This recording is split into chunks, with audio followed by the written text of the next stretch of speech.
Hello दोस्तों, नमस्कार। कैसे हैं आप लोग? वेलकम है आप सभी का शिक्षा सरोकार में। दोस्तों, काफ़ी लंबे पीरियड के बाद मैं ये वीडियो ला रहा हूँ। इस बीच थोड़ा सा बिजी था, है ना। तो चलिए, आज की इस वीडियो में हम बात करेंगे उत्तराखंड प्राथमिक शिक्षक भर्ती को लेकर के। तो दोस्तों, जैसे कि आप सभी ने जो भी प्राथमिक शिक्षक भर्ती की आस में लगे हुए थे, जो बीएड प्रशिक्षु थे या एनआईओएस वाले थे, तो उन लोगों ने कल हाई कोर्ट का एक आदेश देखा होगा, है ना, कि एनआईओएस को शामिल किया जाए करके। तो एनआईओएस को शामिल करने के लिए भर्ती में ये कोर्ट ने आदेश दे दिए गए हैं, ठीक है। जो भर्ती परीक्षा 2020 से लटकी हुई थी लगभग, और इसमें 2648 पदों पर ये भर्ती प्रक्रिया गतिमान थी। तो इसमें लगभग 37,000, है ना, तो 37,000 से भी अधिक अभ्यर्थियों का इस आदेश से लाभ होगा करके ये चीज़, यानी कि एनआईओएस वाले लगभग उत्तराखंड में 37,000 अभ्यर्थी हैं। तो ये बहुत बड़ी मात्रा होती है। तो ये बीएड जो अभ्यर्थी हैं, जो आस लगाए हुए थे कि शायद प्राथमिक शिक्षक भर्ती में हमारा चयन हो जाएगा करके, तो उन लोगों को ये बहुत बड़ा ये झटका है। और ख़ास तौर पर ऐसे अभ्यर्थियों को जो लगभग अपनी अंतिम पड़ाव में थे, यानी कि जैसे कि हम जानते हैं कि 42 ईयर्स ये किसी भी एग्ज़ाम के लिए ये क्राइटेरिया होता है। तो ये लगभग अंतिम एज में भी थे अपने, और बहुत पहले बीएड कर भी चुके थे। तो उनको संभावनाएं थी कि यहाँ शायद नंबर आ ही जाएगा कर, है ना।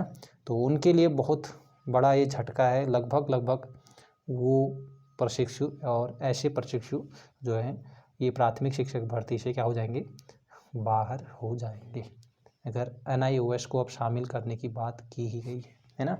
लेकिन अभी भी जो बीएड प्रशिक्षु हैं, ये सुप्रीम कोर्ट जाने का विचार कर रहे हैं, और हो सकता है सरकार भी इनके पक्ष में है अभी बीएड प्रशिक्षुओं के ही, है ना।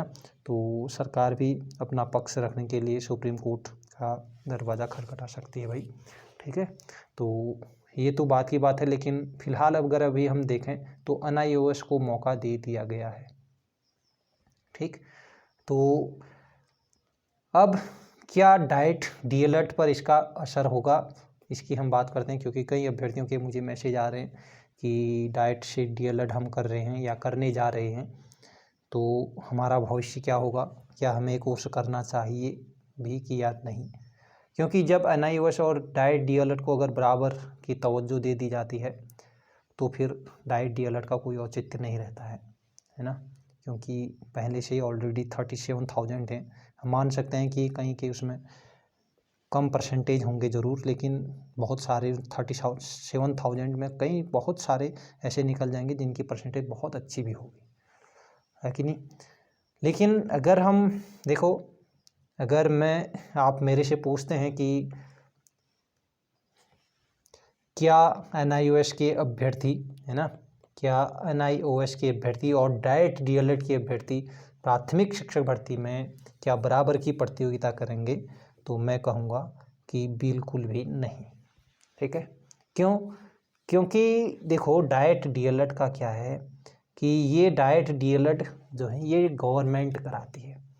ये गवर्नमेंट के थ्रू जो शिक्षा निदेशालय है, जो SCERT है, वो कराती है अपने विद्यालयों में एक एजुकेटेड और एक गुणवत्तापूर्ण शिक्षा को देने के लिए ऐसे अभ्यर्थियों का चयन कराती है जो डाइट से प्रशिक्षण लेते हैं। फिर इसके अंदर में, सरकार के अंदर में ये प्रशिक्षण प्राप्त करते हैं, ठीक है। सरकार के संरक्षण में ये डाइट प्रशिक्षु ये प्रशिक्षण को प्राप्त करते हैं। इसके लिए ये एंट्रेंस एग्ज़ाम देते हैं, यानी कि एक ऐसे एग्ज़ाम को क्वालिफाई करते हैं जो बहुत एक लेवल का एग्ज़ाम होता है, यानी कि जहाँ लगभग 35 से 40 हज़ार अभ्यर्थी बैठते हैं। उत्तराखंड की अगर मैं बात करूँ तो इसमें से लगभग 650 अभ्यर्थी चयन में आते हैं, है ना। उन 650 अभ्यर्थियों को डाइट डीएलएड ये शिक्षा निदेशालय कराती है। ठीक है, तो सबसे पहले प्रायोरिटी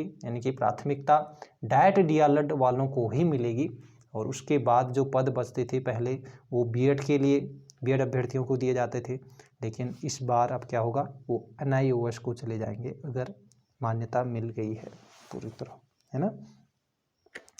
तो इसमें जो कंपटीशन था NIOS वर्सेस बीएड था, वो डाइट DLED वालों से इनका कोई भी कंपटीशन नहीं था। ठीक है, तो ये चीज़ है।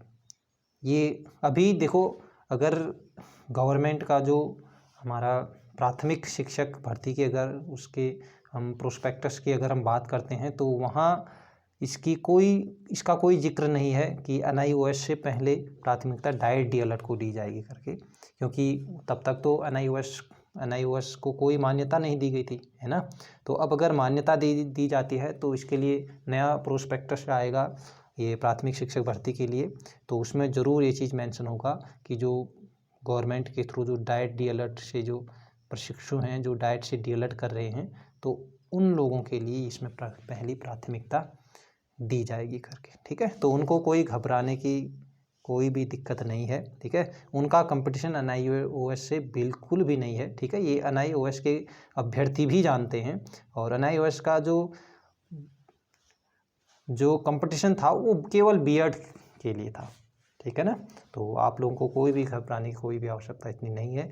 आपका जो नया प्रोस्पेक्टस जो तैयार होगा, जो आएगा जल्दी ही, तो उसमें ज़रूर इस पर गाइडलाइन लिखी जाएगी डाइट DLED के प्रति।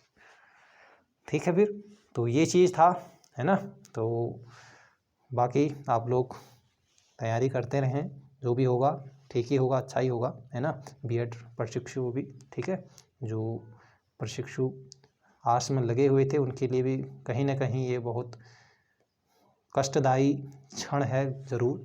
ठीक है, तो लेकिन इसमें और हम लोग आप लोग कर ही क्या सकते हैं।